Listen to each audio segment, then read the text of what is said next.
તો આજના ટોપ સ્ટોક્સમાં ખાસ કરીને જે નજર છે એમાં અમદાવાદની દુર્ઘટના બન્યા બાદ આજે તમને એરલાઇન સ્ટોક ઇન્ડિગો અને સ્પાઇસજેટ બંનેની અંદર ઘટાડો જોવા મળી રહ્યો છે. તો બીજી તરફ ટાટા ગ્રુપ સ્ટોક્સમાં પણ આજે તમને સર્વત્ર વેચવાલી તરફેનો જ કારોબાર ખાસ કરીને જોવા મળી રહ્યો છે.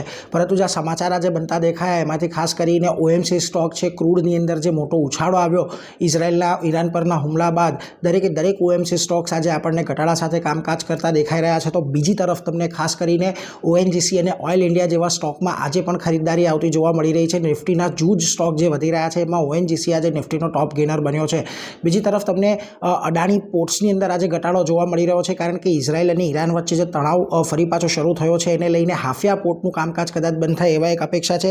આ ઉપરાંત જુબિલિયન્ટ, ઇન્ગ્રેવિયા ફૂડ અને ફાર્મોવા ત્રણેયમાં આજે બ્લોક ડીલ થઈ છે. પ્રમોટરોએ હિસ્સો વેચ્યો છે અને ત્યારબાદ આજે આ ત્રણેય સ્ટોકમાં એક તેજી જોવા મળી રહી છે. આ ઉપરાંત તમને ટોરેન્ટ પાવરમાં 2650 કરોડનો ઓર્ડર બાદ એક તેજી આવી છે. તો તાલબ્રોઝ ઓટોમેટિવમાં પણ 580 કરોડનો ઓર્ડર બાદ આજે તેજી સાથેનો કારોબાર જોવા મળી રહ્યો છે. તો આ બધા સ્ટોક પર આજે ખાસ નજર રાખીશું.